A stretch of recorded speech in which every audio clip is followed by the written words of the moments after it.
Performance analysis and മെഷർമെൻറ്റിൽ വരുന്ന രണ്ട് ടോപ്പിക്കാണ് space complexity and time complexity. ഇതൊക്കെ 3 മാർക്കിന് വരുന്ന ക്വസ്റ്റ്യൻ ആണ്.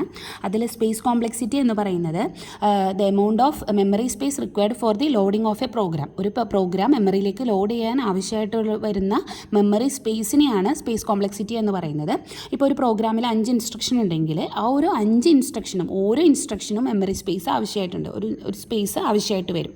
ഓക്കെ, പിന്നെ ഡാറ്റാ സ്പേസ് എന്ന് പറഞ്ഞാൽ ഇതിനകത്തൊരു കോൺസ്റ്റൻ്റ് ഉണ്ട്, കുറേ വേരിയബിൾസ് ഉണ്ട്, ഒരു അറേയൊക്കെ ഉണ്ടെങ്കിൽ അതിനൊക്കെ ഇപ്പോൾ A(10) ഒരു അറേയുടെ ഒരു 10 സൈസുള്ള ഒരു അറേ ഉണ്ടെങ്കിൽ 10 മെമ്മറി സ്പേസ് അവിടെ ആവശ്യമുണ്ട്.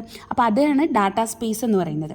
പിന്നെ വന്നിട്ട് അതുപോലെ കുറേ കാര്യങ്ങൾ വരുന്നുണ്ട്, ഫിക്സ്ഡ്, ഡൈനാമിക്കലി, അങ്ങനെയൊക്കെ വരുന്നുണ്ട്. ജസ്റ്റ് ഒരു 3 മാർക്കിനൊക്കെ ഉള്ളതാണ് ഞാൻ ഇപ്പോൾ പറഞ്ഞിരുന്നത്.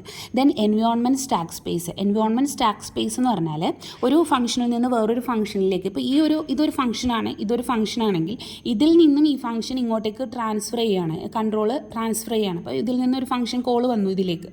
അങ്ങനെയാണെങ്കിൽ ഇവിടെ നമ്മൾ യൂസ് ചെയ്തിരിക്കുന്ന എല്ലാ വേരിയബിൾസിൻ്റെയും ഡീറ്റെയിൽസ് നമ്മൾ ഒരു സ്റ്റാക്കിനകത്ത് സ്റ്റോർ ചെയ്ത് വെക്കും.